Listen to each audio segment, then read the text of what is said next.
All right. Welcome, Turner. Welcome. Greetings from the fifth dimension, and welcome to Happy Dance's Guide to the Revolution. Happy to be here. How are you doing, my long-lost friend? Oh, my old compadre. Yeah, dude. Feels like old times. It really does, doesn't it? Yeah, this is pretty cool. Some of your fans may be interested to hear this is my podcast debut. Yeah. History in the making. It's a big deal. Probably going to break the internet. Yeah, Happy Dance's Guide to the Revolution. That's it all right. started here. Mm-hmm. That's right. Very cool. So, you and I go way back to our Penn State days, so I want to start off by talking about that a little bit. Great. Fall of 2008, we were both freshmen, enrolled to study energy engineering. Bright-eyed, bushy-tailed. Dude, we were so bright-eyed, weren't we? You changed the world, man. We're trying. Yep. We're still at it, And I still tell the story, like anytime I talk about you or tell a story about you, I tell the story of the first time that I met you. I don't know if you remember this as well as I did, but it was one of those freshman orientation meetings / presentations or whatever. And I think Jeffrey Bronson, Dr. Bronson was the presenter. And you showed up in soccer running shorts and a t-shirt, just dripping sweat, you ran all the way there from East Halls or wherever the hell you were. Homie, I woke up when that meeting started, ran out the door naked all the way across campus. Yeah. And interrupted the meeting. It was pretty great. Yeah, I remember you showing up and I was like, who is this guy? I don't know who he is, but I like his style. And I think my phone went off immediately after that too. Yeah, and I think Professor Bronson knew you by name already too. He's like, yeah, that's Turner. Welcome, Turner. Yeah. I was like, oh, this guy. I'm a legend. What can I say? I know, dude. And then we had, your friend Mac Main, Stuart Macmillan Main. He was so shout out to Mac. What's up, Mac, dude? I love you, miss you, brother. But he's in tight. Yeah. He and I were on the same floor, fellow Shunk second floor alum. Dude, all-time great Penn State dorm hall right there. That was pretty awesome, wasn't it? Mm-hmm. That's where I spent all my time. Yeah. So we were pretty tight, that little side of the hall there had a pretty good crew. And I knew you through Mac and stuff, and we had hung out a couple times. But I remember our friendship really kicked off in my mind when you were rushing that fraternity. Oh yeah. And you were in the middle of Hell Week or whatever it's called. You can probably tell me more about it, but you showed up to my dorm just dirty and smelly, with no socks, no shoelaces. And you're like, I'm hiding from these people. They're like, I can't go to my thing right now. And I was like, dude, you're I was up all night, I'm running. And I'm like, dude, take a nap in my bed, chill out, take it easy. That right there was one of the all-time compassion moments for me, where I knew that this guy would give me the fucking shirt off of his back, because literally I had just come from Mac's room and he was just like, dude, you smell, you're awful, get out. And I was just I had nowhere to go, nowhere to turn. And dude's just oh, here's this guy who just reeks and is clearly disgusting and hasn't slept in 48 hours. Here, just sleep in my bed. And I was just that changed the game for me, man. That's how I like to do things, It's dude, the best way to make friends. That right there is Jordan Crowley in a bottle. Just. And from that point forward, we were inseparable. Homies for life. Absolutely, man. Our time at Penn State there, from that point on, man, we were like peas and carrots. And we were at Penn State and during a really weird time too, yeah. Fucking Sandusky. Yeah, Joe Paterno getting fired, Joe Paterno dying, the whole Sandusky scandal. Dude, for anyone who doesn't know, this guy was crazy and rid of all the Penn State riots, but this guy would go out and be the anti-riot guy. Some people throwing rocks, people lighting stuff on fire. There's a picture of him standing in the middle of a huge throng of people, putting a fire out, a bag that was on fire or something. It was just damn, dude, you were the anti-Penn State frat douchebag. Yeah, yeah. I put out multiple fires that night. That was a crazy night. That was a moment in history because Joe Paterno was such a legendary coach and a legendary figure, and it's just like an icon for like the whole since that night. Like no one has mentioned him, and for good reason. Like his fucking legacy is just garbage, you know? Yeah, and it's terrible too how like you can be a great person and like do great things for people, but like if you don't like rise to the occasion, like when it's really needed, that can tarnish your whole legacy, you know? I think you can't be known for great things if you're not also a great person. So Right. you can't sacrifice. You can't sacrifice people. You know. Yeah. And I don't know if you watched the movie that they made or whatever where Al Pacino plays him. I did. Was it good? It was pretty interesting. I mean, I don't know if they painted him in like a negative light or a positive light necessarily, but they definitely, I think, did a good job of just showing like his lack of interest in dealing with it, you know? I mean, I think that's human nature, is like denial. You don't want to be part of something that is like you can't even comprehend. It's so evil, you know? And I can totally understand where he just, as heinous as it is, just didn't want to deal with it. Yeah. Because I've been there when something is just so existentially shitty that you don't want to have any part of it. You want to wish it away. Yeah. But yeah.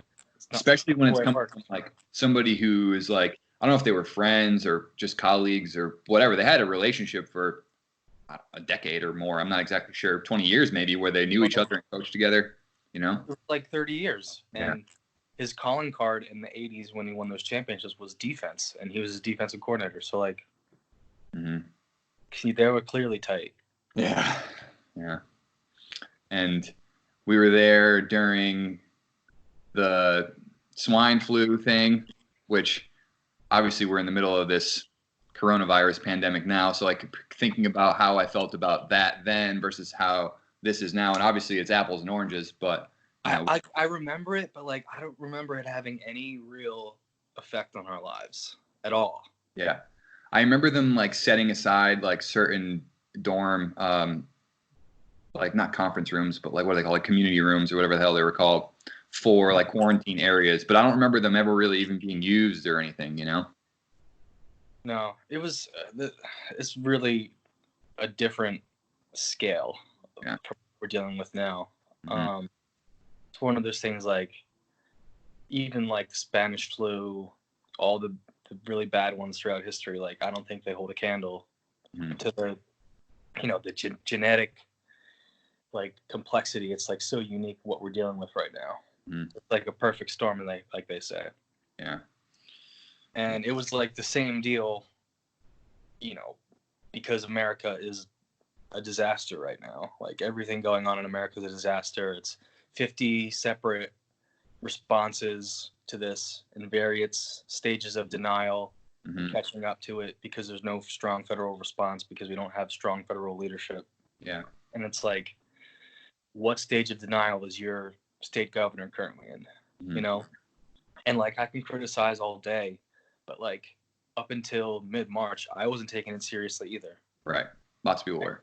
I have had a wedding scheduled in late June, and like, yeah, that's basically canceled right now. But like the few days before like mid-March, we were buying our honeymoon tickets to Tahiti. Like it was such a pervading sense of nothing bad can be happening to us, right? Like we are insulated from this. It can't be this bad. It can't be happening to me.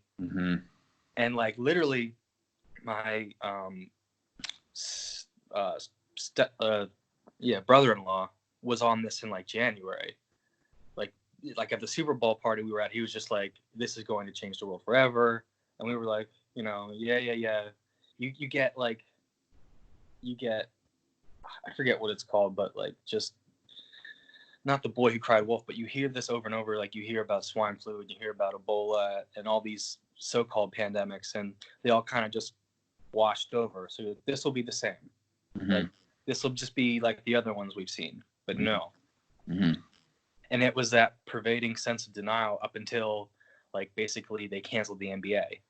And I remember I was watching the game and they canceled it, and I was like, that's when it hit me, like, this is real. This is it. And like my fiance is an ICU nurse, so we should know better. Yeah. That we were so caught up in our world that like it almost didn't matter. And so you think about how much of the country's still in that place. And it really is just like a seminal event where it's just like something closer to you, like, oh, the NBA is canceled, this is serious, or my friend is sick, this is serious, that like snaps you out of it. Right. Yeah. So as much as like I want to criticize, and we should be criticizing, because at this point we're 3 weeks past where anyone should be in denial about this. But like people I know in the South is a disaster right now. And it's like, they're still out convening. They're still going to church. Mm-hmm. People don't really have a scale of how much damage this can do. Yeah. And it's scary, man, because like we're in a really bad place as far as American culture. Like, one, Americans always need to be like doing something, working towards something, being like efficient and like, you know, being productive. Mm-hmm. And so one, we're not being productive, and two, we don't feel safe. So it's like a really bad spot to be in. Yeah. It's like crazy. I live in the city. I live in like South Philly. We've got 1,200 square foot apartments, really nice apartment, but like there's nothing outside for me. There's no backyard. There's no. Yeah. I mean, I grew up in the woods, so yeah. It's like. Yeah, CB East, shout out. Dude, CB East, we the beast. So like that's where I'm at. Like where are you living at these days? Well, I was in Europe. I was supposed to be in Europe for another 2 months and had to pull the plug on that. Like basically had to like call 2 different audibles. I called an early audible when like Italy started getting bad because we were supposed to be in Italy. Damn. And then made plans to like go to Amsterdam and stuff, and like had to pull the plug on all that after spending a couple days in Paris and a couple days in Brussels. And then Trump announced that travel ban. Mm-hmm. And our flight got canceled, and we're like, well, we got to go home. So we got the next flight home. Next day, we were on our way, you know? So right now I'm at my dad's house in Scranton, kind of posted up, working on some things, hanging out, trying to get through this time, you know? The Electric City. Yeah. Dude, it's great. Yeah. Same here, though. Like, yeah, we have some space and stuff, but it's like hard not to be able to really go anywhere or like see any friends, really. Like, thank God we have the technology that we do to be able to connect with people, like at least in this way, you know? Exactly. Like, you think about if we didn't have this infrastructure in place, just how bad it could get. Yeah. Like, I'm still, you know, telecommuting to work, and I work for like an HVAC company or Siemens, you know, building automation controls. Mm-hmm. I can like estimate bids from home. I can still do so much of my work, and I'm actually pretty busy right now. Yeah. Which is crazy because like I could have like my biggest month ever as a salesman and then get furloughed and at any time. Yeah. Well, it's nuts. And my fiance Chelsea, who I'm not sure how much longer she's going to be my fiance versus my wife. We may just go to a courthouse in late June. Yeah. But she's an ICU nurse at Penn Presbyterian. And she's, you know, not actively working in COVID yet, but it'll soon take over her ICU. Yes. Because she's specialty trained on respirators, ventilators, intubation, everything that's needed for this, really. So it's one of those things like she's scared. We're all scared. You know, there's not enough medical equipment because people in our government, I would say basically our government is a death cult at this point. They just want people to die so they don't have to do their jobs. Really what it comes down to is everything about the GOP is surrounded by making the government do less. But, you know, everything core revolving the GOP comes down to, in an ideal world, they're not made for disasters. They're not ready for disasters, and the government is there because of disasters. Right. And they can't respond in any way. Yeah. Because they don't want to. Yeah. They're there to be like to prop up American business. They're not there to serve the people. And it's becoming pretty transparent. And even like the most ardent like MAGA people I know are starting to snap out of it. Like my fiance's brother-in-law, who I said was like really far ahead of the curve on this, did not stick his head in the sand, was a MAGA guy.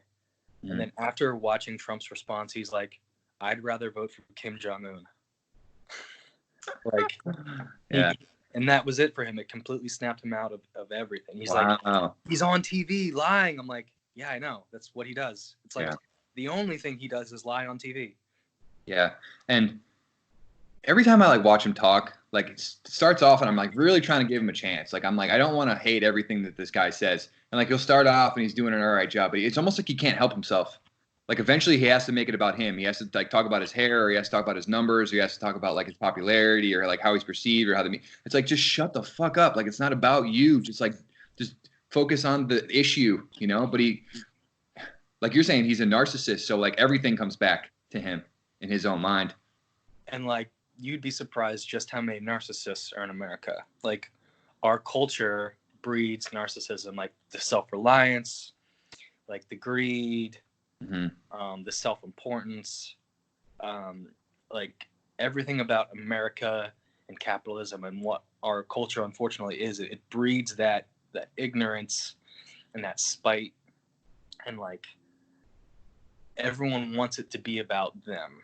So I remember I didn't get Trump. I didn't get the appeal. And I was talking to my mom, and I was, just like during the lead up to the 2016 election, I was just like, no one's going to vote for this guy. Like, he's a fucking joke. And like all the porn star stuff was coming out. My mom was like, listen, Turner, you don't understand. Americans want to be like this guy. Everything that's bad about him is what Americans love about him. Like the average American mook wants to be able to bang porn stars and go on TV and yell at Rosie O'Donnell and do whatever they want and have no consequences and be a billionaire's daddy boy. Yeah. Like, that's America right here. He's not the disease. He's the symptom. Right. He's a reflection of the people ultimately. I don't know if it was Asimov or Einstein, but like they predicted like in the 40s or 50s, like one day Americans are going to get the true reflection of themselves elected into the office of the presidency, and their greed and their ignorance and their spite is going to be completely magnified from the federal level finally. Yeah. Right? So it's like, yeah, he was absolutely right. We were heading to this once America started promoting anti-intellectualism, all that stuff. Right. Yeah. And it's tough too because like, my dad's a pretty moderate guy, and he's basically saying like now is not really the time to be like criticizing Trump. Like you can't be kicking him while he's down here. And I do like understand and respect that point. It's like if you're gonna make like a football analogy, like you can't fire the coach in the middle of the game just because you're down 21-0. It's like it's not really the time to be doing that. But like you have to look at like the decisions that were made and like leading up to this situation, and like not only the stuff that he's done, but just like the structural nature of our country led us to this point. Yeah, I mean, we had the infrastructure in place to deal with something like this way better, and he tore it down for no reason. We had someone who worked for the CDC in Beijing who was supposed to be like the advanced party on stuff like this. He had a pandemic playbook. When he transitioned from Obama, like they had like a pandemic drill, and like all the Trump people were sleeping in the meeting, and most of them got fired soon after or later anyways. Like it's just about basic competence, and Republicans run on saying government can't be competent, government must be inefficient, government doesn't work for the people, and then the people elect them and they prove it. Yeah. Like I literally had a moment like a couple days like when Trump was running, when I was like, I think I could vote for this guy. Like, so I'm not like a GOP or anything like that, but like in my life, the GOP has been a disaster to America. George Bush, Donald Trump, that's the GOP's legacy in the 21st century. What the fuck? Like, keep going back to the well, guys. Just get someone who wants to be a public servant. When you picture Donald Trump, do you picture public servant or do you picture dictator? That's what he's done his entire life, is he's dictated. Yeah. Again, like right after the election, I was talking to my coworker and he voted for him, and he was just like, I don't know, he's not really making smart moves. He doesn't really listen to experts. I voted for him thinking he'd get the smartest people in charge. And I'm like, well, he doesn't have any experience in trusting other people's information and hiring the best people and listening to the smartest people in the room. He has experience in dictating whatever he wants from the top down. Mm-hmm. He goes, yeah, dictating like a dictator. I was like, yeah, dumbass. Yeah. I don't know, man. I know a lot of smart people who like consider themselves Republican because business is everything to them or lower taxes is everything to them. But is it everything? Like we have a baseline level of competency for what we expect the government to do to provide for us in extreme circumstances. And in this instance, the base level of competency was aggressively, proactively prepare for this basically Avengers level threat Right. that you've seen coming for at least 3 months. Mm-hmm. Because if you can be aggressive and take bold action, you will save the population and you'll save the economy. Mm-hmm. But these dumbasses thought it was one or the other and chose the economy early on. Yeah. And the choices weren't. Now they're going to lose both.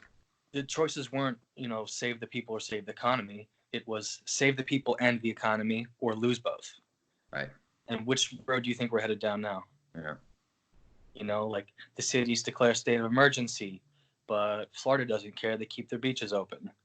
And, all the people in the rural Midwest plugged into Fox News are like, oh, this is some hoax. This will blow by. They're in the state of mind I was in a month ago, right? Mm-hmm. And the president's speeches aren't helping with that. When he says, oh, we've got 15 people to go down to 0, we'll get this under control real soon. And then he's like, oh, well, maybe 2 weeks, we'll do a quarantine. And he's like, okay, we should probably extend it to a month, and then we'll be done by Easter.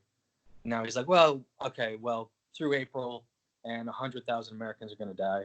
And so it's like he's consistently taking half measures, and he's 2 weeks behind on every single half measure. Mm.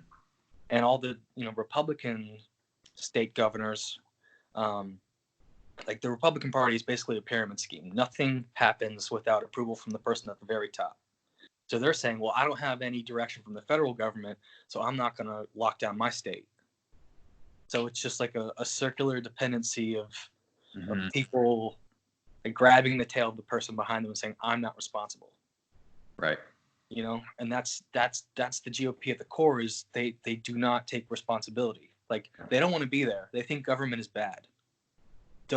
My thing is don't elect people who think government is bad because they won't take it seriously. Right. So at the same time, like, it's like a self-fulfilling prophecy. It's not like we can impeach Trump right now in the middle of this, but we can't watch the body bags pile up and just completely go at it from a diagnosing it after the fact. This is a disaster in slow motion. And this is what you get when you break down like the bureaucratic structure of government. People say bureaucratic like it's a bad thing. Bureaucratism is checks and balances that keep people alive. Mm-hmm.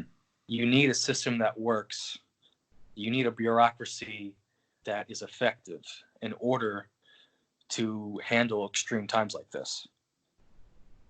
Like, imagine it was World War II, and instead of a strong federal response, it was just like, well, we're going to leave the war effort up to the states to figure out individually. Pennsylvania, we're going to send some people to Normandy. We didn't have enough, so they got slaughtered. California decided we'll send a fleet out to the Pacific. Nebraska doesn't want to be involved. It's like, it's total fucking bullshit. All these people who don't think we need a strong federal government, a strong coordinated response, they got their heads in the sand. Yeah. And like their worldview has to be right.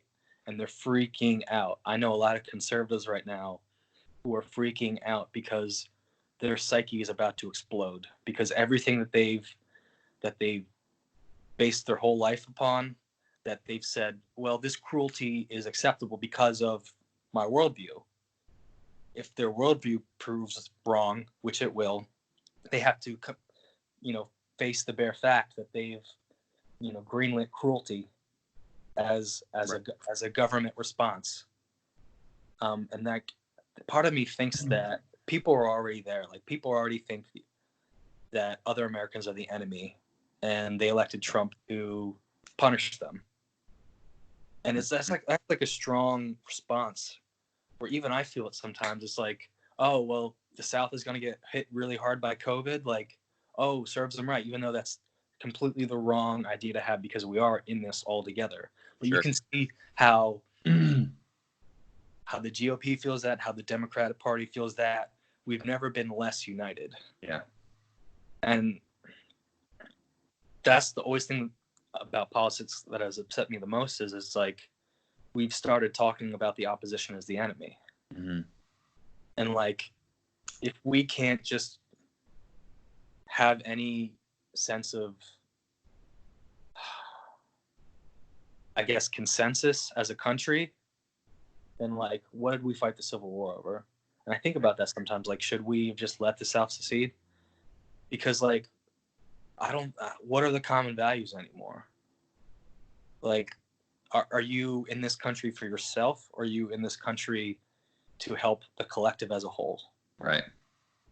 And I have had like debates with libertarians, and it's just like, oh, well, I don't get up and go to work and do the things I do for my country. I do it for myself and my family. Right. And I'm like, so there's really no sense of patriotism. And they're basically like, no. Well, these are also like taxation is theft people. Right. Like, all taxation is theft. I got to where I am because I'm amazing. I never used any roads or healthcare or schools. It was just me and my singular greatness. And these people are like hedge fund managers. They're just like scum of the earth. Yeah. I've talked about taxation as theft as like a non-starter on this podcast once previously, but like we didn't really get into the details. But since you brought it up, I think it's like a perfect time to kind of talk about it, because it's kind of a non-starter.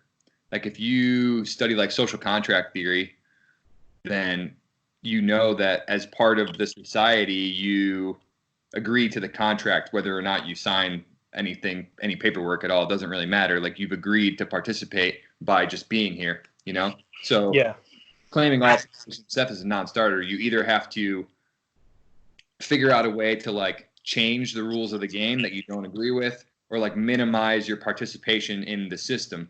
But you can't like do both. You can't like be part of the system and then also claim that like this is all theft and this is all illegal, whatever, because you benefit from like the roads, you benefit from the security that the military provides, you benefit from the public school system and all that. So like, you can't talk out of both sides of your mouth, Yeah, I think context is poison to people who think this way. It really, it's not out of a sense of logic. It's out of a sense of like that life is about like them and their place here on earth. It's not about us. And as soon as I hear someone like think that way, I'm like, oh, you're a child. Like, you don't understand how we even got this far, and like aren't just living in caves or huts. It's because of cooperation, because of just like a monumental effort to be good to each other. Mm-hmm. That's the only reason. And I think some people are just scared to take responsibility, and that's the overlying fundamental I've found in people like that is they're scared of responsibility because they don't think they can give what is needed from them from society. So they shun it all, and they want to take, but they don't want to give. It's a sense of, I got mine. Yeah. So I'm scamming the system. I found a way to avoid paying taxes. That makes me really smart. Like, everyone wishes they were like me and could get it over on those other idiots. Yeah. Paying their taxes. Yeah. It's a people as the enemy core ideology.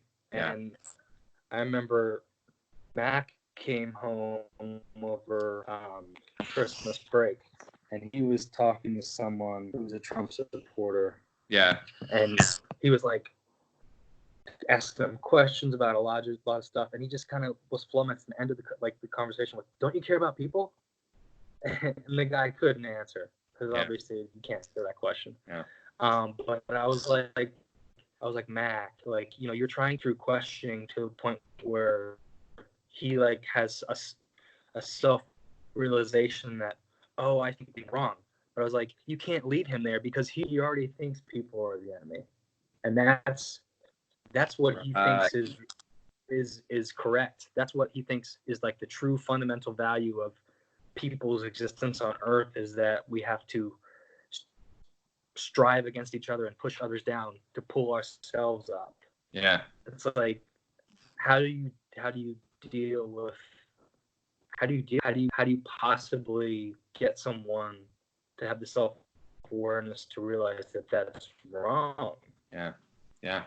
I don't like that. Cooperation is fundamentally the only reason we survive, and that you can't exist on a cabin somewhere like a frontiersman. Like, I feel like that's a fantasy. Yeah. And I talk a lot about on this podcast, like the need for balance, right? So I think it was actually on the most recent episode I talked about the Star of David as a religious symbol, as like a guide for like how to navigate these things, because like this is like the hierarchy, right? And to the right wing, let's say, they're more focused on the hierarchy. Like, how do I get to the top of the hierarchy? Absolutely. So I don't end up on the bottom with all those other losers, you know? Yeah, it's snakes and ladders. Right. But like the other side of it, which maybe this is a little bit more the left side of it, the liberal side of it, like the divine feminine side of it, is like overlaid with that to make the Star of David. They're on top of each other. They're in balance. Like, you need to be able to have both of those to have a prospering society. There needs to be a hierarchy. There needs to be reasons to succeed and motivations to succeed and like a need to better yourself, right? But we also can't do it like at the expense of everybody and leave everybody dead at the bottom. Like, that's not going to work either, because we are social beings, right? We wouldn't be where we were today if there wasn't a distribution of resources and responsibilities and getting everybody to contribute a little bit rather than like just a few people at the top contributing a lot, you know, or taking a lot, you know? I totally get that. Like, the balance is super important. Like, I would say it's the overall fundamental philosophy is, do we push others down to keep our position, or do we pull everyone else up with us? Mm-hmm. And it can't be just one or the other. Right. But there's so many driving factors in society these days, like automation, where it's like, okay, well, we have this whole system where people need to strive to do better, because otherwise people wouldn't do menial jobs, which society needs at this point, like janitors, cleaners, et cetera, right? If there was no incentive to get out of bed in the morning, right? So like, it can't just be all universal basic income, you know, universal healthcare, universal education, but at the same time, European countries do have that, and they do have lazy people, and yet they still have good, thriving economies. Mm-hmm. So it's like, America's like so much different than any other first world country, because maybe it's because of our size, or maybe it's because of our philosophy. We can't seem to get out of our own way. Yeah. Like, European countries have big government, but they have big government programs. They don't have big government, you know, like they have like a passive system which just kind of works itself out. They don't need a million bureaucratic officers just because to like do means testing for welfare or healthcare claims or et cetera, just because everyone gets healthcare. Everyone pays into it. Everyone gets free education provided. And it's mainly like you need to be, 30th percentile of or above to get into university. And so it's more of like merit based. Right. but they give benefits to people, but it's not just some huge government apparatus forcing it forward. It moves forward on its own. Right. So people get the support they need. And then because they're not spending their time and energy on stupid basic things like healthcare and education and income, they can build their economy, you know? Yeah. And they could have like meaningful lives that aren't like filled with undue stress and, yeah, you know, and like when hard times come, they're like thankful for their society. mm-hmm. And like, you know, I saw like a lot of posts on like social media from like European nurses, like, hey, I feel determined. You've built a society here in Denmark or Germany where we take care of each other. We're going to continue taking care of each other, and we're going to get through this. Yeah. Because they feel proud of the system they're working through. Mm-hmm. And we don't have that here in America. It's like, okay, now that the billionaires dumped their stock with their insider information, we're going to force you to break the quarantine and keep the economy going so my investments don't suffer. And then afterwards, after everyone goes bankrupt, we'll buy it up again and increase our market share. And then we'll do this again in 10 years, okay? Yeah. I said the same exact thing to my fiance when we were talking about this yesterday, the day before, that this is going to squeeze out a lot of those like middle class people that had stock. Like they're going to lose everything that they have. Yeah. And all the people at the top are going to buy all that back once the wave clears, and it's just going to further the divide ultimately. You know? I mean, I think at a certain point, like you have to believe in your country. Like I didn't pull any stock out. Like I'm like we fucking need money in the economy right now. Like that's what happened in the Great Depression is, okay, you pull your money out, the economy completely crashes, there's hyperinflation. Yeah. And now what the fuck is your money worth? Like that you pulled out. Like leave it in the economy. Like that money will save lives by leaving it in there. And it's like it's different if you're retirement age or something like that. But like what, I'm trying to fucking short sell 40 years ahead of retirement on my 401k and like make 20 grand off of a fucking humanitarian crisis. No, I don't want to do that. That's not how I want to make my money. Right. I don't know. We have to have some level of underlying faith in each other. Yeah. And talking about the economy, and it was something that the Trumpers like really had to hang their hat on, you know, before all this coronavirus stuff happened. Anytime you talk to them, it's like, well, unemployment's down and the economy's, my stocks are doing great. And that's like pretty much all they had to say for the most part, you know? And like now that that's in the shitter. 2 weeks is all it took to crash their amazing economy. Maybe it was all show. Yeah. You know? And what frustrates me too is like, you can't like claim that. I think the example that I gave in one of my posts was like, it's like having a bunch of money left over at the end of the month. Like, look how well we're doing. It's like, yeah, but you didn't pay like your doctor's bills. You haven't been to the doctor. You're not investing in your education. Like, you're not paying your bills. You're not taking care of the things you should be taking care of. So yeah, you're going to have more money left over. You're not investing in yourself properly. And that's kind of how I felt with this situation. Like the fact that we spend double what everybody else does on medical needs in this country per capita, and we don't have like stockpiles of gloves and masks and ventilators and stuff like ready to deal with this, is like, it's robbery. They stole that money. Dude, so I got a job out of college at Train, which was like an HVAC company. And they sat down like the first week and told me about Six Sigma standards, just-in-time shipping. And I was like, so basically it's a whole system in place to make your books artificially look better than they are, to show better cash flow by sacrificing performance and ability to adapt. So like instead of being able to order a product in 2 weeks because you have it on a shelf somewhere, it takes 12 weeks. And that's better because that cash flow can now be giving dividends to our stockholders that would have been spent, you know, maintaining that warehouse and buying those supplies. So everything in American culture is devised and leads to giving people with stocks money. Like that's the entire end game, is to just to send money all the way to the top. Yeah. And it's like, we can't ever have a good economy if we're just focused on giving the most money to the fewest people. Yeah. Who aren't doing anything. Right. Like, you know how I said like a passive government programs work? Yeah. Capitalists in this country are so happy because we have a passive capitalist system where all the money just automatically goes to the top and they don't have to do anything. And it works so good for those few thousand people. Mm-hmm. And they'll be willing to do anything to keep it that way. Yeah. The people who earn the most do the least. And it's true in every aspect of life. You get a promotion, there's a good chance you're doing less work. Yeah.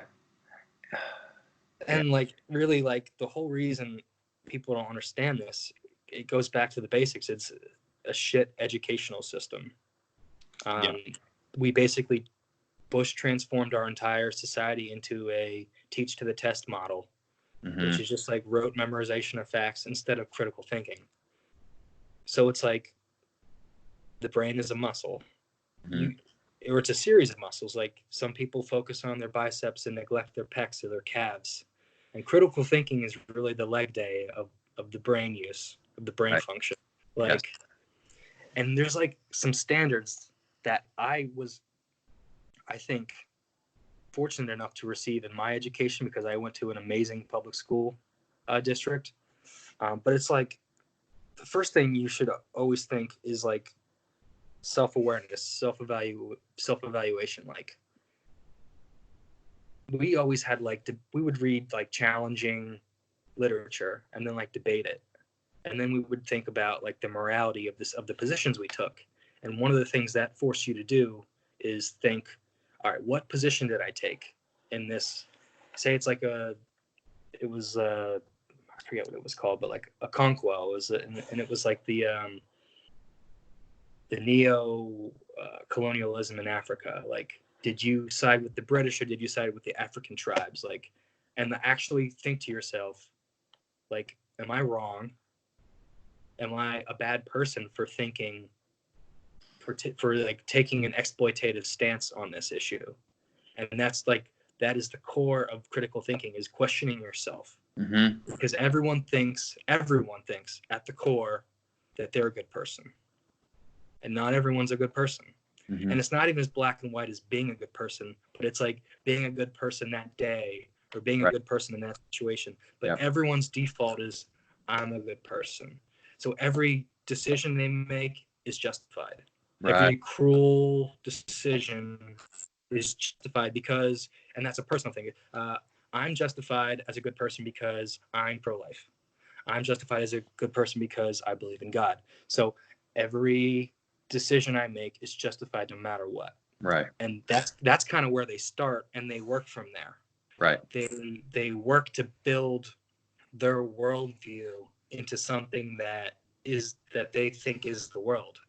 But really, the world proves all the time that your worldview is wrong. Like, I'm constantly thinking like, I have long held beliefs, and I'm like, was I wrong for thinking that? Was I being a bad person in that moment? Yeah. And a lot of times it was, yes, I was being a bad person. I didn't have the proper perspective on that issue. And like, it doesn't even come down to like, how much did my support have an effect on that? But like, did I hurt people because of that? Yeah. And most people fundamentally aren't even able to have that conversation with themselves. Like, did you know that like most people don't even have an internal dialogue? Like, they don't have a voice in their head. Like, have you ever like debated something with yourself and kind of gone back and forth on an issue? A lot of people don't have that voice. Yeah. And so they can't debate anything. It's like the first thing they hear is just the way they are now. Like, they're just, I agree with that. And now it'll take heaven and earth to move me off that. Because a lot of people, the way they think about things, it's dogmatic. And I've had a lot of debates with people where I just gave them facts, pure current events that were like starkly like outlined a clear reality of an issue that like supported my hypothesis, but they would just move on to the different topic without ever ceding the point, because it's just not something they were prepared to do. Right. They weren't mentally strong enough to consider they were wrong. Yeah. Yeah. So at that point, whether it's I support Trump or I support full-fledged anarcho-capitalism and all regulations are evil. It's not debate at that point. It's religion. It's faith. I have faith that my point is right, and no facts will move me off that. No argument will move me off that. Just like if you're a Christian and a Muslim came up to you and said, oh, well, here's all these points about how Christianity probably isn't the overlying force in the universe, and it might be Islam. They're not going to move you off Christianity because that's your faith. Right. So they've moved secular topics into a faith-based model. Just, this defines me as a person, and I'd rather die than change or adapt. And that's crazy. Yeah. And a lot of smart people fit into that box where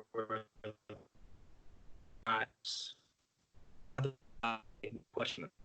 Like, you're breaking up on me a little bit. Always thinking like, is it better? Yeah. Just came back. People would rather be justified than almost have the world be a better place. They'd rather be right than have the world work better. Yeah. Yeah. And that's crazy. I think like that's going to be the struggle of our lifetimes, of our generation, is getting people to understand. Right. That's it. Just getting people to understand. Right. They live in a world without context, without critical analysis of others or themselves. Yeah. It's just like, and if you're so focused too on like getting to the top, like, paying attention to like what you're getting to the top of. Like if you're at the top of like a trash pile, like congratulations, you're king of the trash pile. Right. And so it's gospel of the rich. I'm successful, therefore I'm justified. Like, look at me. I made a lot of money. I have a nice house. Like, I can't be wrong then. What I stand for can't be wrong because look at how I've been rewarded. Right. What I did worked, so obviously I'm right. It worked for you for the shortest period of time. Yeah. You know, the boomers have lived in the most prosperous era of the entire universe. Nothing has been better than what they came up through. Right. You know, a post-World War II economy where America had a 2-mile head start, right? And we actually listened to our scientists.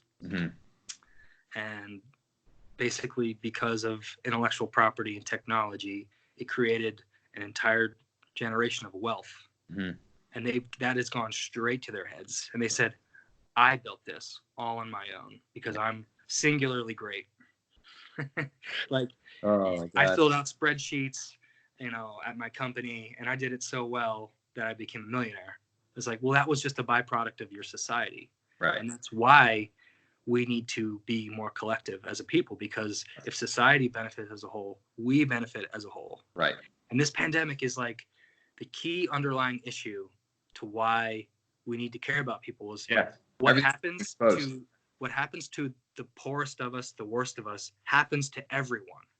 Always. What happens to the worst of us happens to everyone. You are not insulated. Nope. Your bank account or your house does not make you safe. Right. If you allow poor people anywhere in the world, to live in poverty and starvation and hunger, and they have to resort to eating bats. Right. Exactly. That's your ass. That's your ass. Yes. Because you let that happen. Right. Exactly. And we're all complicit in it too, right? Because it's part of the system, and we're all part of the system, right? So you can't just like, and this comes back to like a criticism I wanted to levy against Trump. Like, I learned a lot about leadership. I took classes on leadership. I've been in leadership roles. And like one of the things you learn about leadership is like give credit. Like give credit to your team. Give credit to everybody. Don't take credit as the leader. Take responsibility. When things go wrong, things don't go, shoulder that. Don't pass the buck on that. And like he does the exact opposite. Anytime something goes well, he takes credit. Anytime something goes bad, he shifts responsibility to somebody else, you know? And we got to treat this issue the same way. Like this is all of our responsibility, and we got to take it, shoulder it. I mean, not to get too crazy, but that's what fascism is you have a scapegoat for everything. You never accept responsibility. And then you have an out group, right? Yes. For Hitler, the out group was the Jews. Right. For American fascism, the out group is minorities or immigrants or liberals. Yep. And they are, devil horned, and they cause all the problems in society. Correct. And they aren't really even people. No. Yep. They aren't really even people. They're just they're the enemy. And so, that thing that happened, that was their fault. Mm-hmm. Even though we're in charge, that was their fault. And that's all they need to hear. And they're like, yeah, you're right. Mm-hmm. I'm a great person. I'm making the world a better place. But this out group is just causing all the problems. Mm-hmm. It's not a systemic problem with our country or the world. It's just a bunch of people who are trying to just make the world a worse place. Right. And if we could just get rid of those people, everything would be fine. But it's right. Like you get rid of those people, but then you find something else to blame it on anyway. There's always a new target to be shifted. And anyone who displays even the slightest amount of narcissism, which is extremely pervasive in America, will just eat that right up. Mm-hmm. Right up. Mm-hmm. Yeah. And it's like... It reminds me of... Are you familiar with the work of Dr. Jordan Peterson at all? Are you familiar with him? I can't say I am. Okay. So I've been studying his work over the last 3 years or so, and I've learned a lot. And it's like really changed the way I look at a lot of different things. But one of the things he talks about is like the story of the Israelites, and like every time like God would like destroy the Israelites, or like something terrible would happen to them, like they wouldn't blame God. They would like take responsibility. Like this is something that we did. Like we need to self-reflect on our own actions and like figure out how to do better so this never happens to us again. And like that's the attitude you need to take. Like you can't blame God. You can't blame minority groups. You can't blame. You have to shoulder the responsibility, look inward, self-reflect, and decide like how can I as an individual, how can we as a society do better to prevent this disaster from occurring again? Because it's going to if we don't change our behavior. Yeah, I think that's really what separates a leader from a wannabe leader is taking responsibility. Because, Obama would be like, something didn't work, and he'd be like, all right, I take responsibility. And then people who viewed him as the enemy were like, oh my God, I'm validated. He's the devil. He failed us. Mm-hmm. He's a disaster. Right. Can we impeach? Because he took responsibility. Right. And they didn't realize that was the right behavior. Yeah. That to them was an admission of weakness. Right. So they're like hyenas. They see a lion with an injured paw, they go in for the kill. Right. Instead of realizing it's an act of compassion, because compassion doesn't really extend anywhere beyond their family. Right. Right. Because people, it's really like it's actual an evolutionary trait is, can you extend empathy beyond your in-group, your familial group to others? And that's how society was formed. Right. And most people can't extend empathy past their family. Something only becomes real when it affects them directly. Mm-hmm. Yeah. And I think we're facing like a really interesting challenge right now because technology has evolved so quickly. Like we're tribal beings. Like it's part of our DNA, part of our thinking to have an outgroup. Like this tribe is not part of our tribe, and like therefore we're not going to treat them the same way we would treat our own tribe. But things have evolved so quickly, technologically speaking, that we kind of are one global tribe now. Like clearly, because somebody can eat a bat in China, and thousands of people could die here. So we're all connected, right? And like, what happens to the worst of us? Yeah. What happens to the most vulnerable happens to everyone. Yeah. This right here, if we stand any chance of survival, this has to be the seminal moment where we defeat fascism, where we defeat authoritarianism not with a war, with understanding. Right. With an understanding of the way things are. Right. Like the time, like we are a population that is past its carrying capacity on this planet. The Earth can maybe sustain 4 billion, maybe 6 billion humans. Like absolute freedom to do whatever you want is gone. It's either authoritarianism on the right or collectivism on the left. Correct. That's it. It's either dictators or it's combined understanding that we need to help each other. Mm-hmm. And most people right now are driving to the gun store. Which side do you think they're picking? Yeah. Yeah, clearly. Authoritarianism, individualism.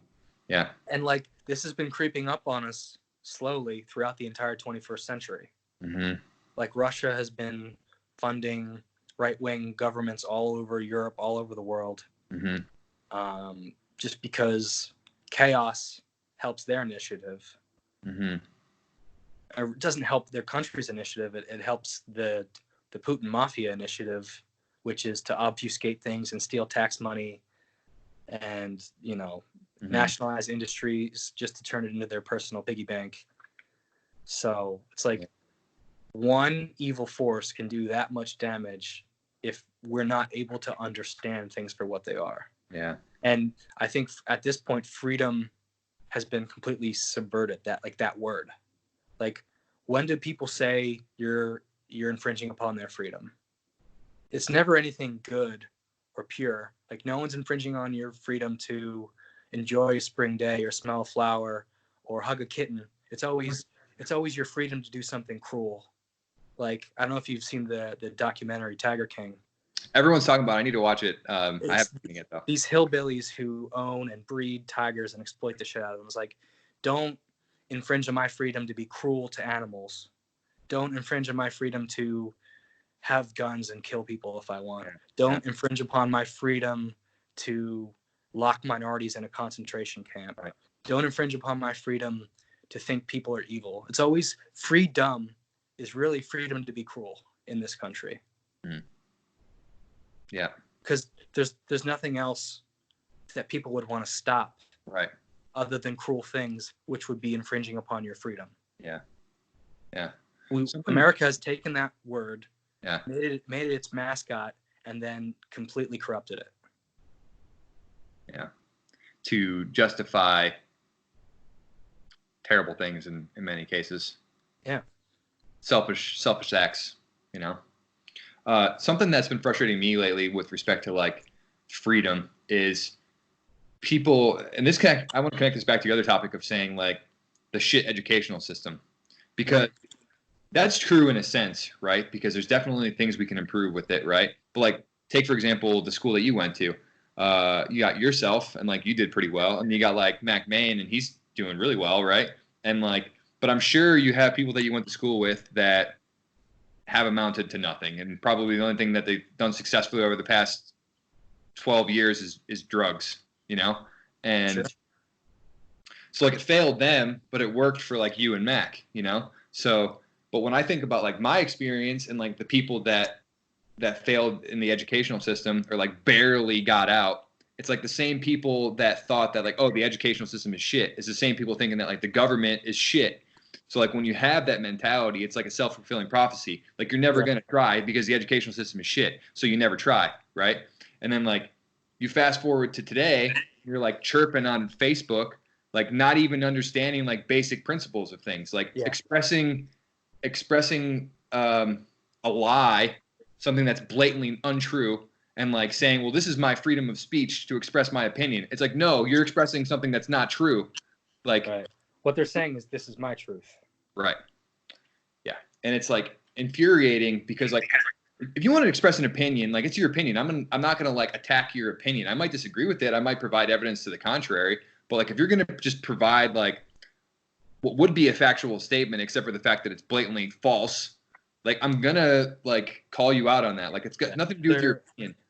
They're describing their reality that they choose to subscribe to. Yeah. Everything is a subscription today. Yeah. I subscribe to the alt-right. I subscribe to liberalism. Mm-hmm. I subscribe to leftism. Yeah. Like our cable package has redefined our lives as humans. Mm-hmm. I watch Fox. I'm a Fox guy. I watch CNN. I'm a CNN guy. Yeah. It's we've turned everything into sports. Right? Yeah. Oh man, did you see that debate on Facebook? How that epic poem I had Did you see my kill to death ratio? Yeah. Like, and I struggle with that too, because I don't want to like further isolate myself into the echo chamber of people that agree with me. You know, I don't necessarily want to do that. It's what's happening. It's happening automatically. Unfriend, you know? I know. And I've been doing a lot of that unfriending and even blocking people lately, because it's just too exhausting to like engage like with these people, you know? Like they're angry, they attack you on personal issues, they don't acknowledge facts.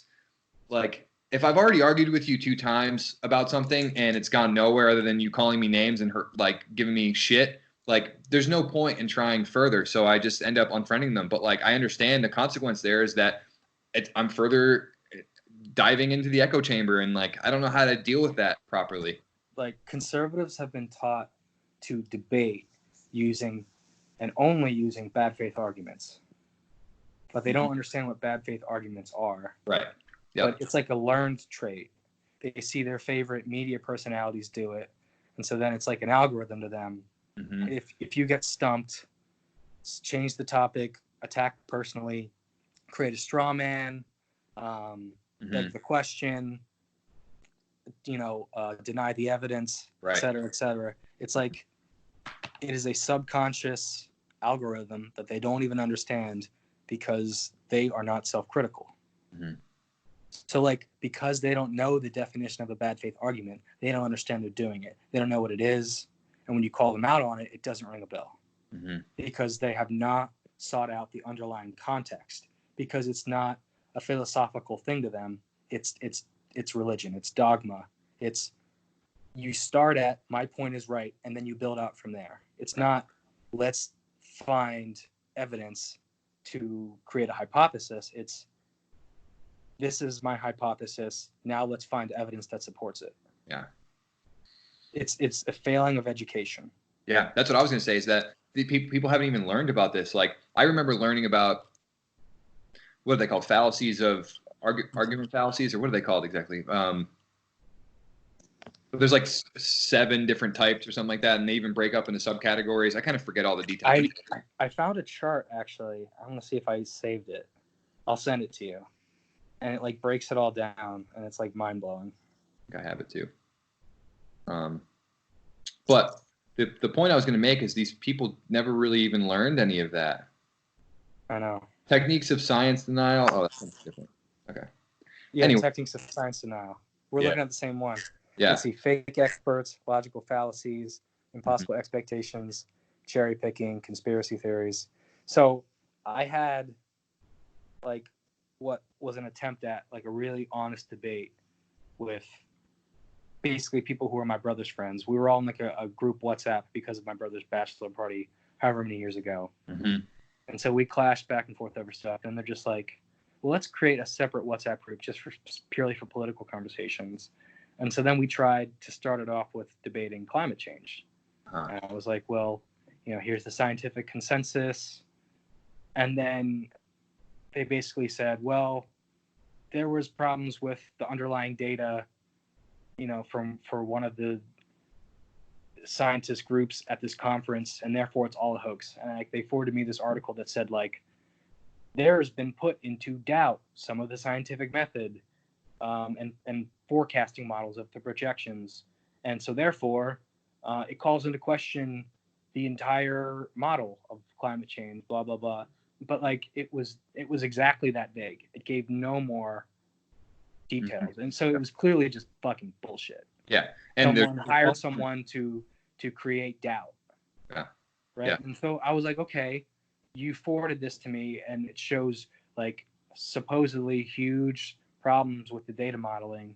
Explain to me what those problems are. And they couldn't even come close. They just saw, oh, here's doubt. That's all I need. I'm on board. You found doubt for me. And it's not even like real doubt. It's just the word doubt. Yes. There's doubt. Yes. Empty. So yeah. Mm-hmm. Oh, no, there's doubt. People are doubting the data. What the fuck? Well, what does that mean? Give me a hypothesis. Give me your hypothesis on that doubt. Oh, well, I'm going to change the subject. Right. And like they learned nothing from that experience. Yes. They took nothing out of that. Yeah. Oh, yeah, it's frustrating. And We're just like, they did exactly like what you're talking about here. Like looking at this chart, they cherry picked data, so they found one thing within like the thousands of things, and they pointed to that and claimed conspiracy theory to negate everything else. Like it's not how things work, but they use it anyway. And it doesn't even need to be real. It just needs to exist. Like the word needs to exist. Right. Doubt. Yeah. Like I shared something on Facebook that showed like all the golfing trips Trump took in like January, February, March, and like how he could have been building stockpiles or preparing emergency response. And then someone said, "Hey, idiot, he created a task force in late January. So don't try and make this political." And I was like, okay. And what an amazing job that task force has done, given now that America has twice as many cases as the closest country in half the time, and we have no personal protective equipment. We're marching our healthcare workers to death. Yeah. Oh, but thank God for that task force, though. And that's all he needed to hear was the word task force. He's like, okay, I'm good. I'm justified. He's on it. He's got a task force. Not to mention that he disbanded the task force 2 years ago when we needed it. Yeah. Like, none of it. No context. Just, okay, task force. I'm on board. Right. And that's, how do you fight a movement of people that simple? Yeah. Yeah. It's just simple. Yeah. Simple people. It reminds me of an argument I got in the other day on Facebook where somebody who shared one of these posts where like Trump is looking all like somber, and they're like, it says right in the post, like this is by no means a political post, only to like talk about how great of a job Trump's doing and like how he's such a hero, #GOAT. And I'm like, just because you say this isn't a political post doesn't mean that it's not a political post. This is like textbook double straight out of 1984. It's exactly what it is. Just same thing with you. Like, oh, there's doubt. And then like you don't provide any evidence to doubt. You just say that there's doubt and therefore there's doubt. And it's like many people are saying, right. Many experts say. Right. Yeah. Yeah. And so like there was like a lot of like kind of research into how you break people out of this. Mm-hmm. And one of the first like organizations to try it was like anti-smoking efforts. And people told them, you're not going to convert a smoker into a non-smoker. Mm-hmm. The way you make real change is starting with the next generation, and don't let them get hooked. Yes. And that's 100% here. We're not going to do anything to the boomers. We're not going to do anything to the people in our generation. And there's a lot more than we'd like to think who subscribe to this narcissistic lifestyle. It has to start with the education system. Yeah. And you can't change people either. I'm learning that the hard way. It's like even like looking at my own life, anytime that I've changed, it was like something that like I reflected on and like took the initiative to like realize that, oh, this sort of behavior, this sort of thinking is like just self-destructive. And like the only way that I'm going to do better is to like work on it and change it. Nobody like forced any of those things on me. Nobody like explained something to me. And then all of a sudden I was like, oh, like, obviously I just need to do this. Like it's a classic response is if you're challenged or attacked, you challenge it back. Mm-hmm. You deny. Sometimes later in a moment of reflection, you can understand the truth for what it is if you're clearly in the wrong. But it has to be self-reflection, which is why, my stepbrother, who was a MAGA guy, I never really debated him about it, especially not recently. He had to come to that conclusion on his own. Yeah. But that's because he's capable of self-reflective thought. Mm-hmm. And a lot of people are not capable of self-reflective thought. Mm-hmm. They're not allowed to entertain the thought of, I was wrong, I've caused harm. Like, their psyche would shatter if they were actually held responsible for their decisions, because responsibility is anathema to what they stand for.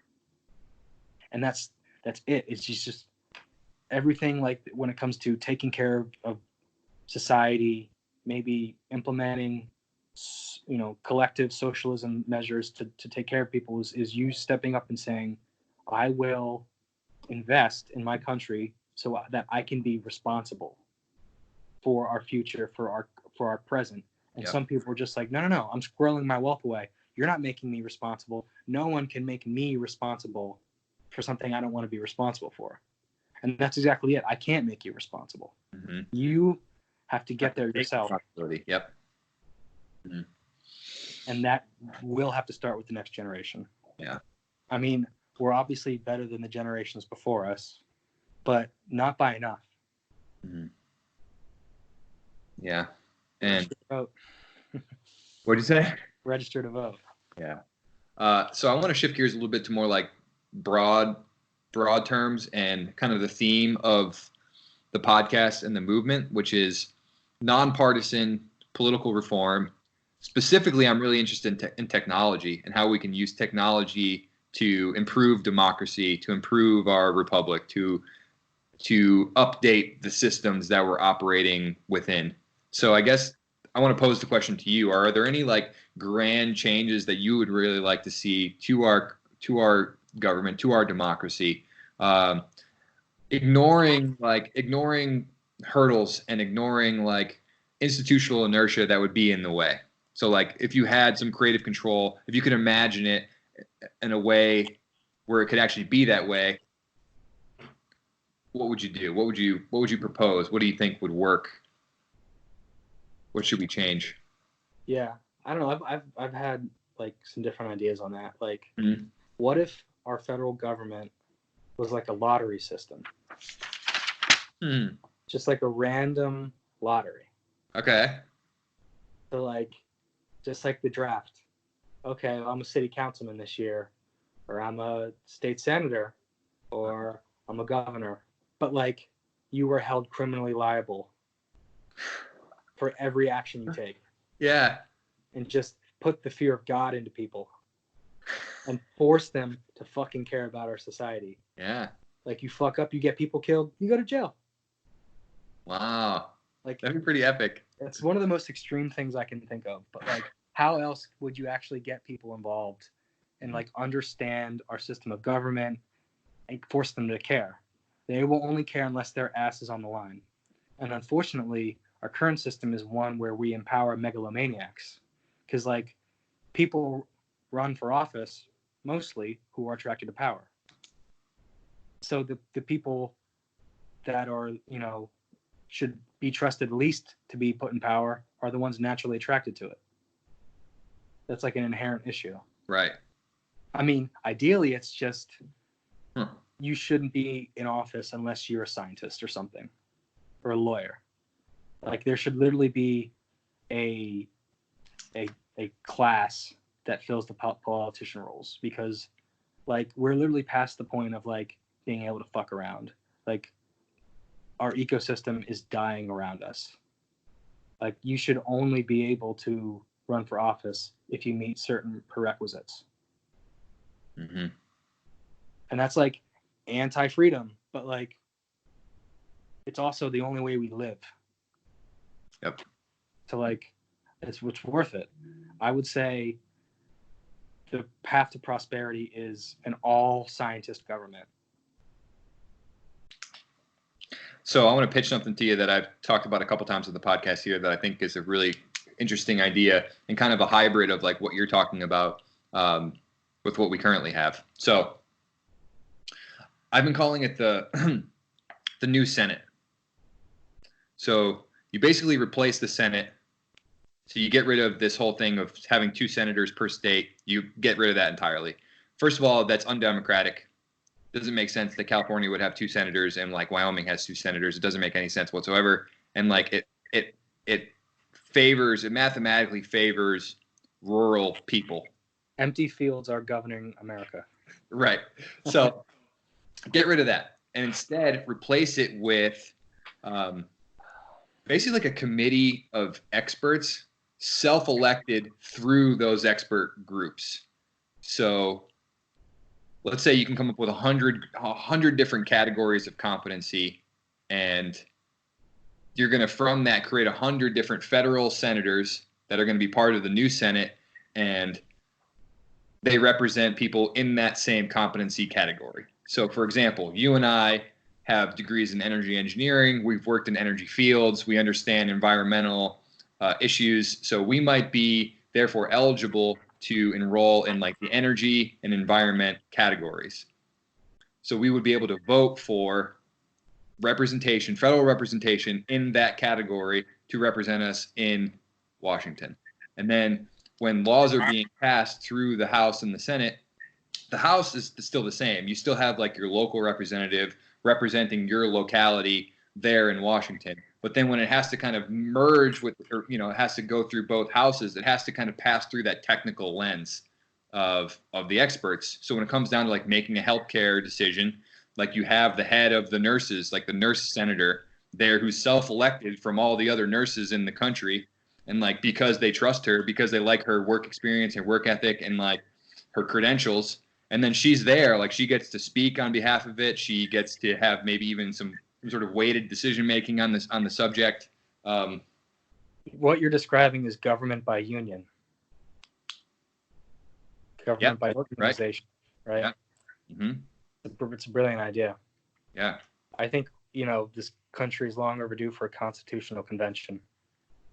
Mm-hmm. I wish we had the balls to do it. I have the balls to do it. I just don't really know where to start, you know? You have to get people to understand. And it's really hard to do. I think taking it even a step further is like capitalism needs to undergo like a complete reorganization. Like instead of boards of directors are like wholly selfish and only worried about short-term gain. Like fiduciary responsibility is a crime. Like it forces companies and boards of directors to over prioritize short-term profits at the guaranteed long-term loss. Like you're guaranteed to make things worse in the long term by always chasing short-term profits. And these boards of directors just care about their stock prices. Yeah. I would replace every board of directorship in every private company in America with like a board of ethics instead. And instead of fiduciary responsibility, it'd be utilitarian responsibility. Mm-hmm. What provides the greatest good in general. Yeah. On one of my earlier episodes with Gail Mayer, I think it was episode 3, if I'm not mistaken, she talked a lot about cooperative businesses. And I think that's a good model, you know, instead of having these couple people at the top making all decisions based off of like the stock price and their short-term gains. Instead, you have like sort of a cooperative model where everybody that works at that company has a share in that company and has a voting stake in that company. And people can vote them out. They don't think they're not contributing their weight or whatever. They can vote them out. They can vote to lower their salary or raise their salary or whatever, you know, but it's ultimately a democratic process that's taking place. So in my line of work, I do a lot of work with construction for school districts. I build a lot of schools. So I've sat in a lot of school board meetings. Those are a joy, aren't they? Oh my God. It's like if oatmeal was a meeting. Very dull. But they're extremely democratic. They allow people from the community to talk. The people on the school board have zero stake financially. They're not paid. They don't have any assets. Mm-hmm. They're just concerned citizens. And they do a very good job, from what I've seen, in sussing out the issues and attacking all sides of things. What if, like, the board of Google was just picked at random? Just like qualified individuals who like wanted to help steer the organization towards the best, you know, utility in the future. Right. I think that's a good model. And like you have meetings every month and the public is invited to speak, give their thoughts, have debate. Mm-hmm. You know, we all just have to like invest more time. But like we have to turn off the Kardashians and get involved. Yep. And that's the whole problem is the bread and the circuses in this country, the feeling that it's someone else's problem, someone else's responsibility. You know, I'm going to spend my time doing something more personally fulfilling. But we don't really even understand what personal fulfillment is anymore. We get it from the wrong places. Yeah. It's like, and that's why I was like, the whole like society, like extreme scenario I laid out to you where it's like random selectivization of roles. It's like, that's how you get people involved. That's how you force them to get involved. But like, ideally, that system would transition out into something where people like want to get involved at that point, and it's not just like 0.5% of the population who gets like a poli-sci degree, Right. turns it into an equation of what they need to say to voters, and the lobbying and stuff like that. Obviously, in any of these forms of government, like lobbying would have to be extremely reformed or even like banned, because like this is the information age. We don't fucking need like dedicated people to be telling our lawmakers what's what. Like, we can fucking find that information, not from the source of the company. Right. Like, it made sense in a bygone era where there was no internet, where you needed like experts in the field of study, but like those experts in the field of study should not be hired by the companies in question. Right. Yeah. It's like, so how do you turn things into independent committees, basically? Right. How do you make things as independent as possible? How do you drive the interest stake out of politics? It's a good question. And it's also like, how do we turn our nation's wealth into something productive instead of yachts and, right, multi-million-dollar campaigns and clothing and shit that does not progress society? Mm-hmm. Like, the collective wealth of the world is fucking sitting in banks, like being invested in fucking sports cars. Yeah. Like, the Romans could have had the internet. That technology existed.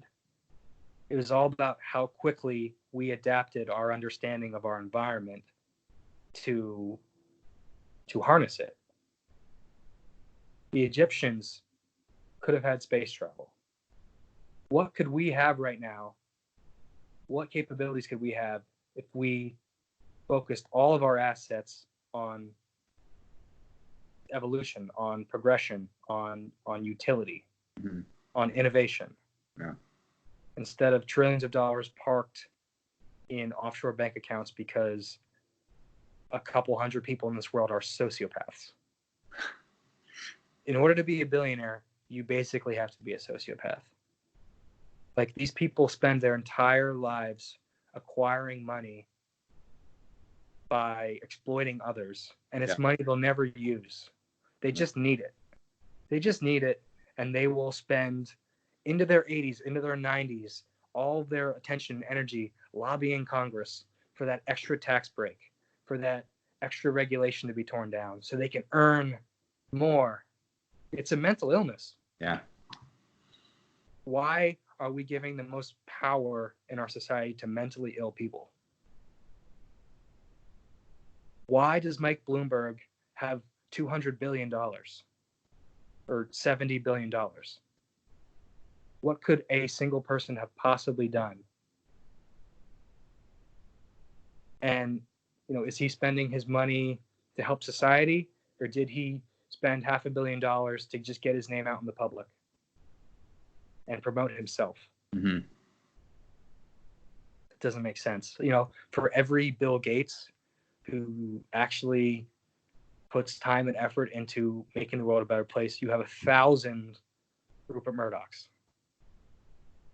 who spend their time and energy getting people killed, brainwashing people, and they're allowed. They have all the say. So how do you transition that power? How do you do it without basically turning into an authoritarian government anyways? Yeah. Is that wasn't what, Lenin and Trotsky were initially going for, but it got warped into what communism was. Right. Russia tried to become socialist, but they became communist because they couldn't handle it. Right. A couple personalities. Power corrupts, then absolute power corrupts absolutely. So as that power became consolidated, there was more corruption and more corruption and more corruption. So you actually need to take the opposite approach. We need to treat it like it's like the internet. The internet isn't like one thing. It's a web. Yeah. It's diversified. It's spread out. You decentralize. Centralized power. That brings up another interesting thing, and I think it's going to play a big factor in 21st century geopolitics is cryptocurrency. Yes. Let's talk about that. I am considering buying Bitcoin for the first time in my life because I'm an idiot and haven't bought any before this point. But like, you just see how fragile world currencies are. Mm-hmm. Like, the US is willing to put up with so much bullshit from Saudi Arabia simply because they trade oil in the US dollar, which makes the US dollar what it is. Mm-hmm. Right? China invites the scorn of the entire world because they manipulate their currency, and doing that makes their economy what it is. Like, and now we're in a pandemic where in a socialist country like Germany, where Max living, he said, like, it's like society's fine right now. People are all listening. They're all taken care of because they have a passive system of government that provides social care. And they can just hunker down for a few weeks, watch Netflix. Whereas in America, in order to keep the machine running, you have to print money to give to the businesses, print money to give to the people. And it's just causing hyperinflation because you can't stop the American capitalism machine without it completely falling apart. Mm-hmm. Right? Because banks won't go one day without their profits. Like, how would you actually shut everything down in America? How would you press pause? Okay, well, you'd call a stop to all mortgages. You'd call a stop to all rent. You'd call a stop to all basically dividends and investments. Yep. But the banks will not stand for that. They can't take a 3-week loss. Think of that. Banks can't take a 3-week loss. Like not even a loss, like a stop. Yeah. That's how fragile the system is. Delay. Yeah. And so they're just going to keep printing trillions and trillions and trillions of dollars, and they're going to make the money we do have saved worthless. Yeah. Also, they can keep up the facade of ever-expanding growth. Mm-hmm. So, and it's insane too that this is the same economy that people were saying was so healthy and so strong and the best it's ever been, and we can't go 2 weeks without getting paid, without the whole thing falling down on itself. It's like, that's not a strong economy. That's a fucking lie. They were wrong and they knew it, but their entire worldview, their entire psyche revolves around that self-determination fucking myth, that fucking fantasy of them being Paul Bunyan and building their log cabin. Like, just a bunch of fucking cowards. Yeah. So like Bitcoin. Yeah. Like, what Bitcoin is, it's almost like my stepbrother described it to me as buying a stake in the internet, right? Because it's like, it has a lot of potential. It's decentralized, and it has utility for the sake of utility. It is a utility. Like, the internet is utility. Yes. Currency at its most base function is utility. It's an agreement between society saying our society has worth. People's man hours is worth food and goods and shelter. Yes. And so it's an understanding within the confines of Bitcoin, for which Bitcoin is like, there's only going to be like a certain amount ever put into circulation. Mm-hmm. Right? And they release a certain amount of new Bitcoins every few years. And I think May of this year, they're going to be releasing more. But it can't ever be more than like 21 million, I think.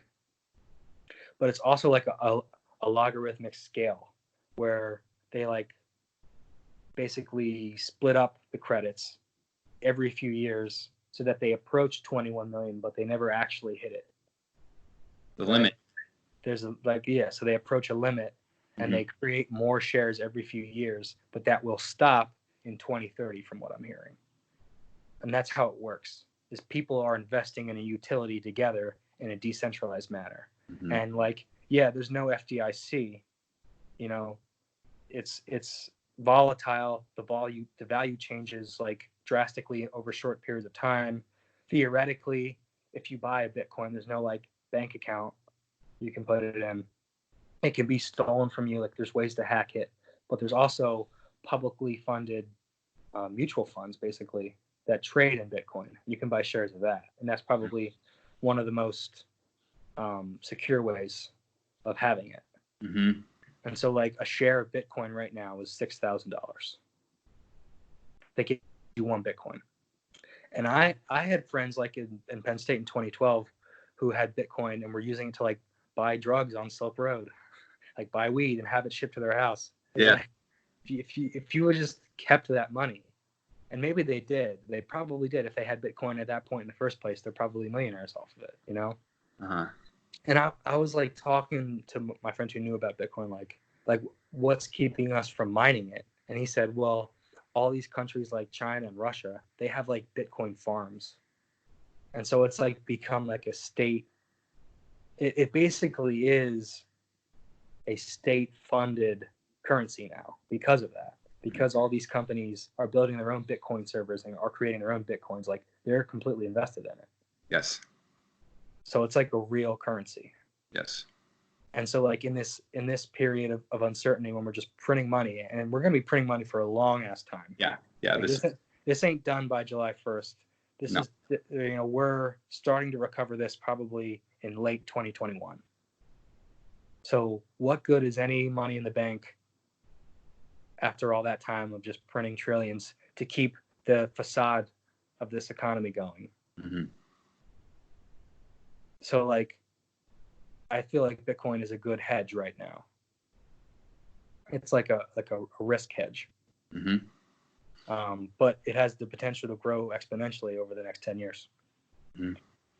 And I've talked on the podcast previously with Meyer Salamidi. I don't know if you remember him. He went to Penn State too, but he was friends with Sean Champion. Sean. Remember Sean, obviously. Absolutely. Shout out Sean. But his buddy Meyer, he came on the podcast and we talked about blockchain in general because he works dealing with blockchain and cryptocurrencies for like the big banks. So we talked a lot about it. And blockchain, other than Bitcoin, blockchain itself has a lot of built-in like ability to solve a lot of these problems that we're dealing with. Like if we apply blockchain to democracy, we can like build a democracy that runs independent in parallel with our current democracy, just like Bitcoin runs independent and parallel from the US dollar.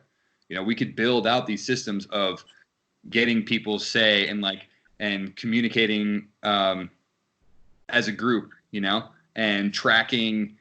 Like one of the examples he talked about, I know I'm kind of being scatterbrained here, but one of the things he talked about was like assigning your vote in certain categories. So like, let's say for example, like you and I didn't have the same background, but instead I was like I don't know, what would I be? I'm a lawyer. Okay.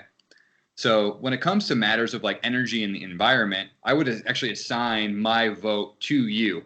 So you now have access to another vote. So your vote is now weighted double than it was, you know? And like your mom might also assign her vote to you, or like your friend, your fiance might assign her vote to you with regards to energy and the environment. And then you might assign your vote to me with regards to like specific legal issues. Or you might assign it to your fiance with respect to healthcare because she's an ICU nurse. And then you can kind of build out this web of like trust web of expertise. And then let's say I assigned all those votes to you, where you could actually assign that to somebody else. So like you say 10 people assign it to you, well, you can assign all 10 of those to somebody that you trust more. So like this trust network builds up all from what blockchain enables. That's very interesting. It's almost kind of hard to follow, but like I understand how it's like a passive system. And that's ultimately what we should be striving for is passive systems of governance, of economy, of, you know, intellectualism.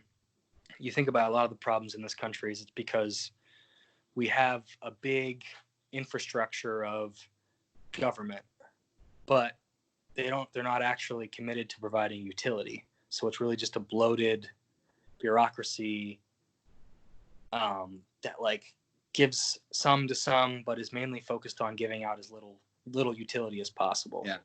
Right. So it's like instead of a European model where it's a passive system of social benefit, social utility, and you don't need to hire 100,000 people or 1 million people to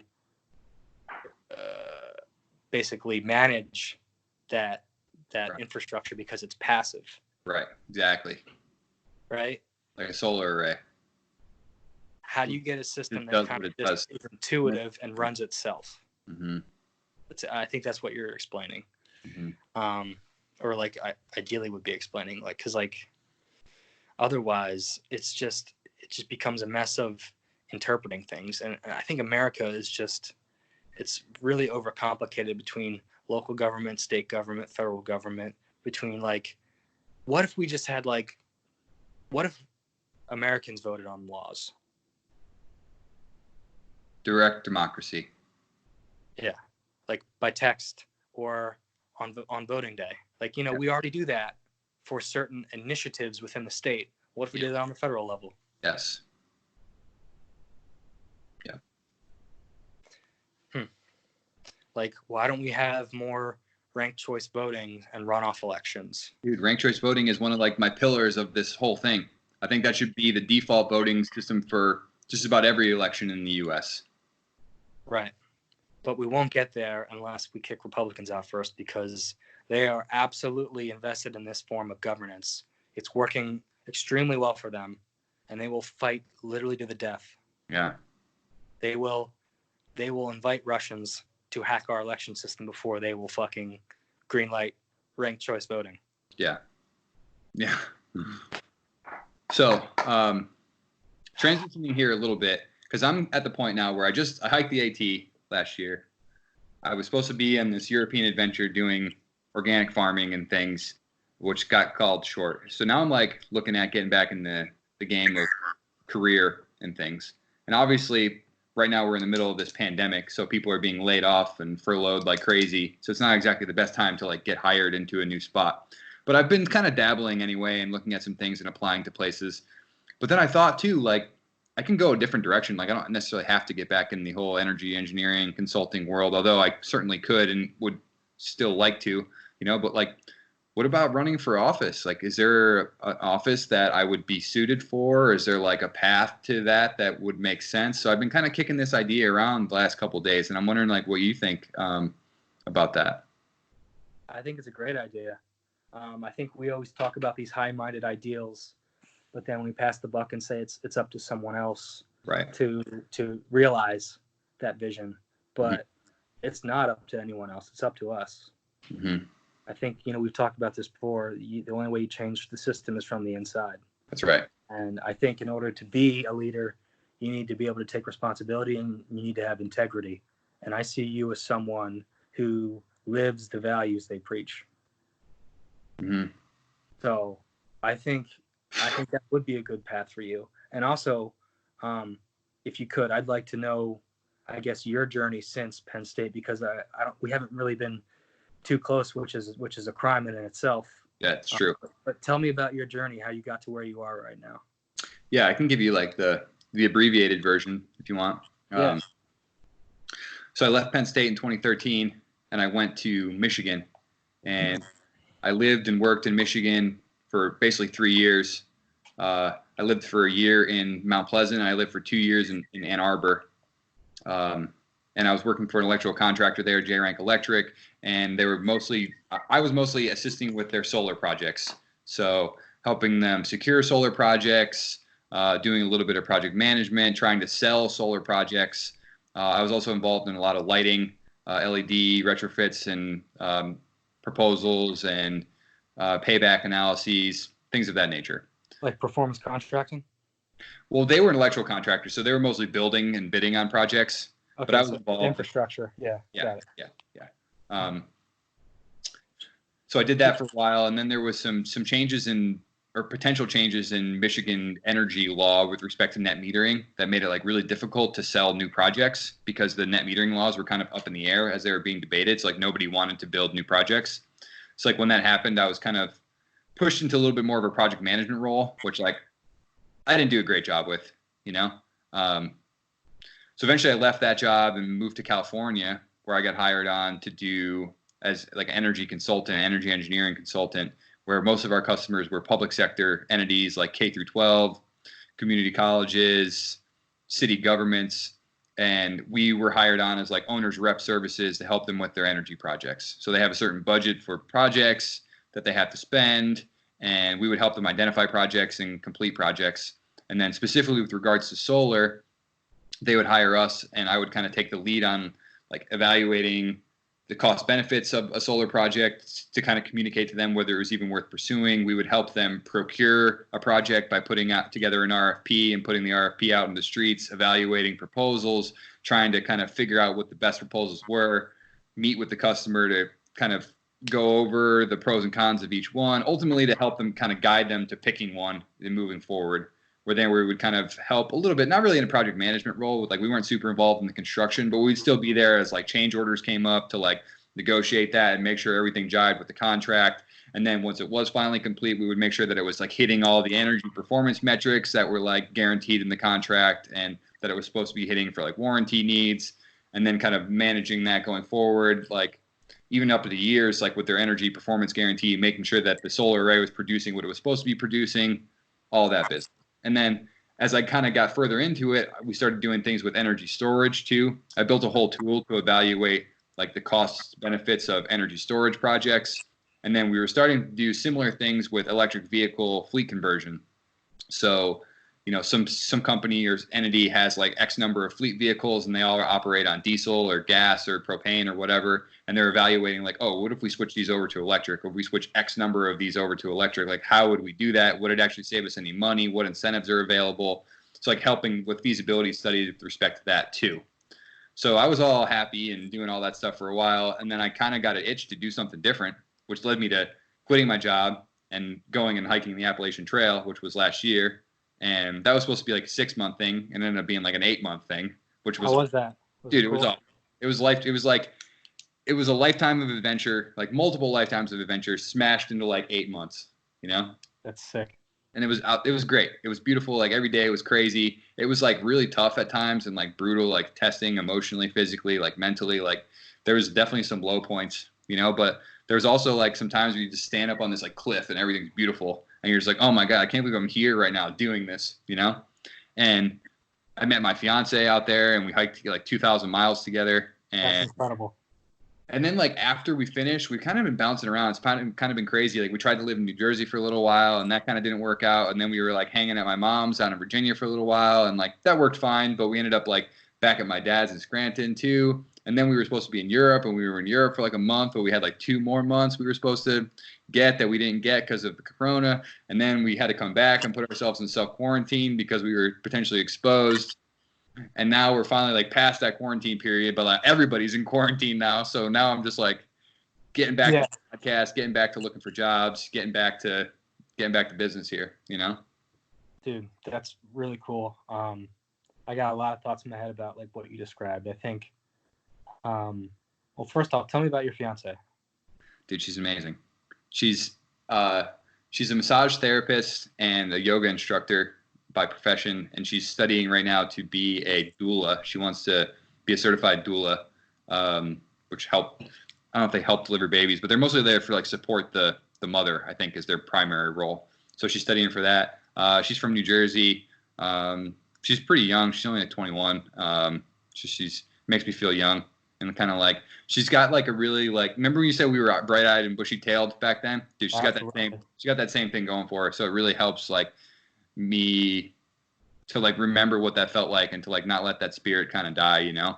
That's awesome, man. And we're constantly like, pushing each other to be better, you know, with like, she's always pushing me to like be better with food and stuff, and like to take the things that I put in my body more seriously and like really think and like appreciate on that. And I've come a long way with that, you know? And I'm pushing her too to be more like assertive when it's appropriate and to like stand up for herself and to like say what she wants and like go after it. And like, so it's been a really good partnership so far, and I'm excited to have her as part of my life. Dude, that's amazing to hear, man. It sounds like you've gone through quite the personal journey, and I'm really excited for you guys. When did you get engaged? I proposed like when I finished the trail. Like we had like a celebration party like at the finish line. Because we actually hiked from Georgia to Pennsylvania, and then we caught a bus up to Maine and hiked from Maine back to Pennsylvania. So when we got back to Pennsylvania, we had like all our friends and family like meet us at the new finish line, and you know, after we like said a couple words and like took some questions, I proposed. That's really cool, man. That's Jordan Crawley in a bottle right there, man. That's right. Sounds like you two are really meant for each other. Yeah. It's actually pretty awesome. I lived in Harrisburg for 4 years after college, and I used to hike up to the Appalachian Trail there all the time. Yes. And it's really cool because like you'd cross the Susquehanna, and it would just be like a mountain, then it would be a river, then another mountain again. Yeah. Yeah, I always loved that area. It was like full of natural beauty. Yeah. So I'm jealous, man. That's something I would have always wanted to do. I'm glad that you're taking time for yourself, man. Yeah. And I've been fortunate too. Like I worked hard, you know, got a good degree, got good jobs, you know, didn't spend my money on stupid stuff. So like I've been fortunate enough that I can take this year off and like not stress it, you know? Yeah. You know, going back to, I guess, your journey and your question as to what's next for you. It sounds like you have a really good array of experience in infrastructure, which is critically important in both the private and public fields. And I guess that perspective really would help you in a role, I guess, as like starting out maybe like a local government official or county commissioner, or even take it as low as, you know, school board member, or I don't really even know that much about local government, but having the perspective and experience in public and private gives you that perspective to weigh the decisions that people in that role have to make all the time. Yeah. And I would say that's absolutely a path that you could follow after exploring what positions are even out there. Yeah. You know, and that's even something where you can go to like a school board meeting and talk to someone afterwards and say, you know, I'm interested in getting involved. For someone in my experience in the energy sector, and infrastructure sector, what would you recommend? And people there would absolutely help you. And like even just school board members have a lot of experience in local government and can give you that guidance that you need. So the second important thing is politics in America is inextricably linked to geography, where you live. Right. So, you know, you've been bouncing around. You have to, you know, take a hard look at where you want your home base to be, if that's something you want to pursue. Yep. If that's Scranton, you know, that's where you grew up. I can see you having some good roots there. But it also depends on what the politics of that area are. Right. And how that affects your ability to succeed with your message and your platform. Correct. So. Yeah. Yeah. It's hard to know where to start. Something that I was thinking about would be maybe a good place to start would be like going to like a big city like Philadelphia, for example, and like working in the mayor's office as like a sustainability coordinator. That'd be cool.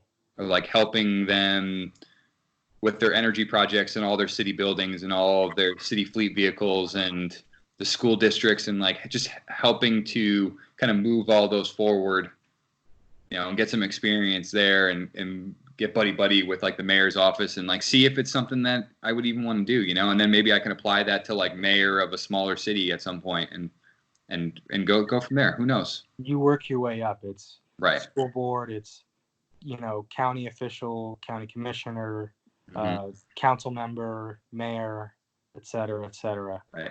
And it's not like a linear path. You can jump between private and public always. Right. But I would say Philadelphia is a really progressive city. It's an amazing environment to be in. I'd love you to be down here selfishly just so I could hang out with you. Dude, I miss all that stuff. Like not only just hanging out with you, but just being able to hang out with people, like shake hands and give somebody a hug, you know? Like it's tough right now, man. Dude, we're like at the most basic form of like just survival, just like survive. Yeah. And it's like usually in a crisis, you can mobilize and do something, but we can't. Doing something is doing nothing. Right. Yeah. And we have to trust in a system of governance that we know is not going to be effective. Yeah. It is the ultimate crisis for America. Yeah. And I like we said before there too about it being like a disaster in slow motion. I think that's what I'm going to call this episode too, because I think it's really kind of hits the nail on the head here of like, 1,000 people died yesterday and 1,000 people died the day before and 1,000 people died the day before that or whatever. I'm approximating, but like that's where we're at right now, and those numbers are probably going to go up, and just imagine if like we didn't do all this social distancing and we haven't shut everything down, like what this would look like. It would be complete disaster, and it already is. A full collapse of society. Yeah. And that's still on the table if we're being honest with ourselves. Yeah. Like organized human life on this planet could take a massive hit due to this if we don't play our cards right. Yeah. And that brings me to like the next topic that I want to hit, and this is actually one of like I like to like end on this topic because I feel like it's like the most relevant thing we're facing right now. We got this election coming up in 2020. Obviously, you have Trump. So my first question is, do you actually know anybody who likes Joe Biden? No. I don't know a single person that likes Joe Biden either. No. So I don't even know how he's getting all this support, and like obviously it's just corruption, and they're just like promoting him as the guy just because he's not Bernie Sanders, I guess, Yeah, I mean, like, I'm not gung-ho about the Democratic Party, and I really never have been. Right, me neither. They're frankly cowards. Yeah. They operate out of fear mm-hmm. instead of like leadership, and that's why they lose more often than they win. And they're always focused on playing it safe and putting forth whoever has the most social credit as far as time served within the party. Right.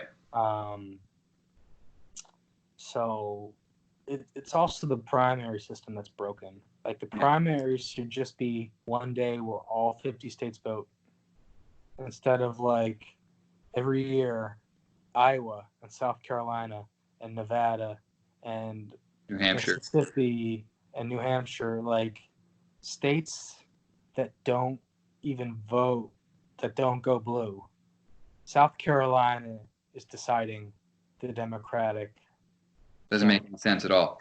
People like Joe Biden gets votes in the primaries in states that he will not win in the general election. Right. So the Democratic Party allows conservatives to pick our constituency. Correct. Why?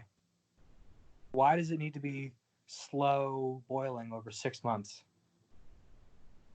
Doesn't make any sense. And, not that, Bernie Sanders is perfect either, but he is at least a good person. Yeah.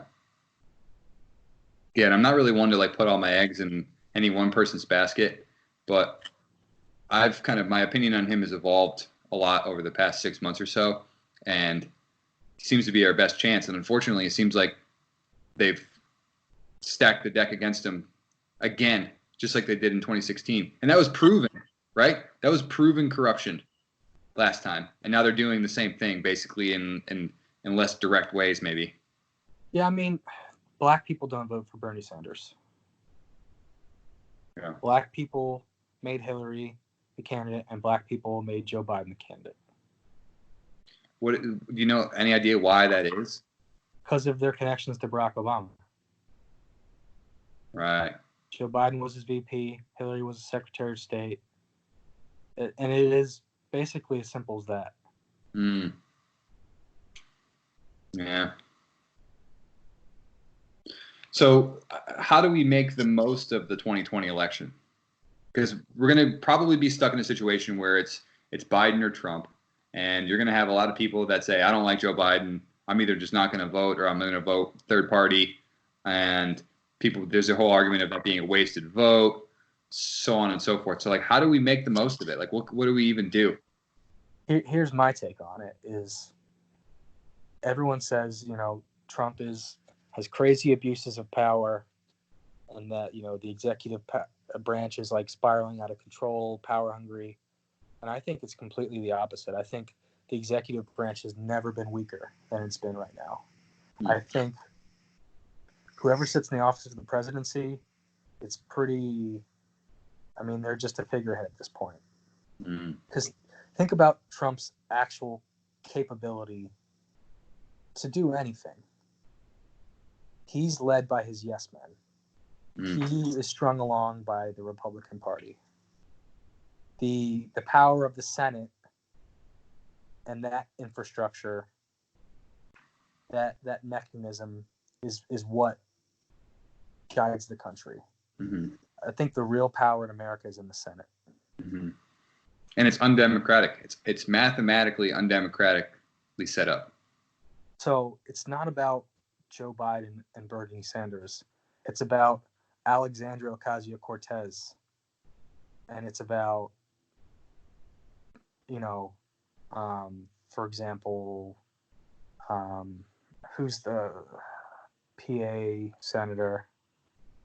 Why do I not know this? Bob Casey. Yeah. It's about getting real visionaries into positions of power in the U.S. government. And I think Trump's presidency has proved that more than anything. Like, he can go on national TV and commit treason, but the mechanism that exists within the Senate allows him to keep soft power regardless. Yeah. Presidency has never been weaker, and it has never mattered less. It almost doesn't matter who's president. Obviously, Bernie Sanders would be better. Two sides of our mouth here, like with this, because in the first part of this podcast, we kind of shifted a lot of responsibility to Trump for like failing to act in several different ways, and the actions that he did take or didn't take, leading to the current pandemic being at the stage that it's at. So like, obviously they have some power and some authority, but I kind of get what you're saying though, that like there's everything Trump does is rubber stamped by Mitch McConnell. Mitch McConnell is the Emperor Palpatine in this universe. Yeah. If Mitch McConnell wanted, Trump could have been impeached and removed. Yep. Basically, things only happen in this country based on Mitch McConnell. The number one priority of this election is removing Mitch McConnell from a position of power as Senate Majority Leader. Yeah. Like, we could have someone with real integrity in that role instead. Yeah. And then they could be the one pulling the strings behind Biden. And who knows, maybe Bernie Sanders gets a cabinet position. Think about all those positions down the line that get filled in with progressive leaders and visionaries. Yeah. Like, Trump is basically senile, and maybe Biden is too. But then he gets a cabinet, he gets a Senate, he gets a House. We can make physical changes to the bylaws. Like, Republicans have, nuked the filibuster and warped voting rules to help themselves, and we can change all those statutory fundamental systems that have been warped by what I view as a traitor to America, Mitch McConnell, and undo those systemic problems that have been keeping the voices of the Republic from being heard. I agree. And that's the systemic change we need, is passing laws. It's not executive orders. Those things get reversed every presidency. We need 60 Senate seats, and to even gain more seats in the House, and pass laws, pass legislation. Legislation is the true power in this country. So the presidency is a big shiny object to fucking distract us from the true soft power in this country. Yeah. Of the Senate. And the Supreme Court. Yeah. If I'm Joe Biden, I'm adding 3 more Supreme Court judges. You can do that. FDR did it. They want to steal some Supreme Court seats? Cool. We'll add more. Yeah. Huh. We have to stop playing by the rules, and we need to start changing the rules. Yeah. Because the Republican Party has changed the rules. Yeah. It used to take 60 votes to confirm anyone in any position of government. How the Senate has to confirm Supreme Court justices, cabinet members. Mitch McConnell changed that to 50. Yeah. Change it back to 60. We need to get an actual system of consensus back in our government. Yeah. He did away with the filibuster. Yeah. he changed budgeting rules so that, you know, these tax and spend Republicans who just deficit spend over and over and over. There's a rule like, oh, if you can warp the numbers that show that it's budget neutral over 20 years, then it's okay. Yeah. But that's just bullshit he made up, and then they make up the numbers. Yep. Like the $1.5 trillion tax cut that went straight to stock buybacks, which means they just converted government money into money for billionaires. Directly. All that is possible because we're too busy chasing Trump's tail, that we don't understand the Machiavellian bullshit going on behind the scenes because they have 2 extra seats in the Senate. America, what will change this country is not who holds the presidency, but who holds the Senate. Yep. So if you have any platform at all, it's about all of us, not just one person. It's not about the president. It's about us. It's about our government. It's about the people who we can promote and put into positions of power and influence, who can then springboard themselves into a presidency for someone who we think truly represents us, like AOC or whoever that might be for you. You're a fan of her? I am.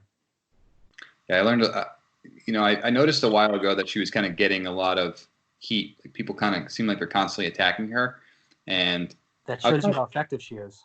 Right. I was kind of curious as to like why that was the case, because she's a representative, right? She's in the House, so she really only represents her district. So like, why does anybody in Pennsylvania give a shit about AOC? She's a freshman congressman. Right. And it's when I learned a little bit more about her, I think it has to do with the fact that she's made this pact to not accept any corporate PAC money. And by doing that, she's made herself an enemy of the machine, and the machine is like decided that we're going to destroy her because she's not playing the game that everybody else is playing. So we can't have that, Right. And she actually calls out conservative governance as fascism. Mm-hmm. Mm-hmm. She said the quiet part aloud. People aren't happy about that. Right. But she actually has integrity. Mm-hmm. Hillary was weak because, she's fucking had hands in the world government and the U.S. government over years, and foundations and soft money and all the bullshit that goes along with it. Mm-hmm. So she was a ripe target. Obama was not, because he had integrity. Yeah. And AOC is exactly the same type of ethos. I think she probably will be the first woman president. Whoa, we got a bold prediction here on the podcast. That's what I'm talking about. Bold prediction. Bold prediction. I think that's a high note, man. That's a high note. The courage it took to draft the Green New Bill is like that. People think that put like a target on her. Mm-hmm. But like, she just told the truth about what we need to do to survive. And every, conservative fascist I know was going nuts over the Green New Bill. Mm-hmm. Like, they called the end to mass cow farms, like those like factories where they're just in pens. Yeah. They called shutting that down genocide. And it just shows you how desperate and weak these people are, that they can't grasp these core issues to survival. Mm-hmm. So a courageous move like that will springboard her as people start to understand what's important to society. And this pandemic is forcing us, like fucking Clockwork Orange, eyes peeled open, staring at the screen, all the systemic issues. Yeah. Throughout this crisis, a fucking hedge fund manager or elite stockbroker hasn't done shit other than tank our 401ks. Right. It's the people not panicking in the face of crisis that are charging into the abyss and despair that are the true heroes of America. Agreed. And right now, I think it's really important to just think about the loved ones in your life and appreciate that, because we will not make it through this with all of them. Yep. There will be casualties. We will lose loved ones, every single one of us. Yep. That's a sobering thought. Yeah. But maybe something helpful some sense of realization and progress can come from this. Yeah. It has to. That's what we're all pinning, the future of the world on, basically. Yeah.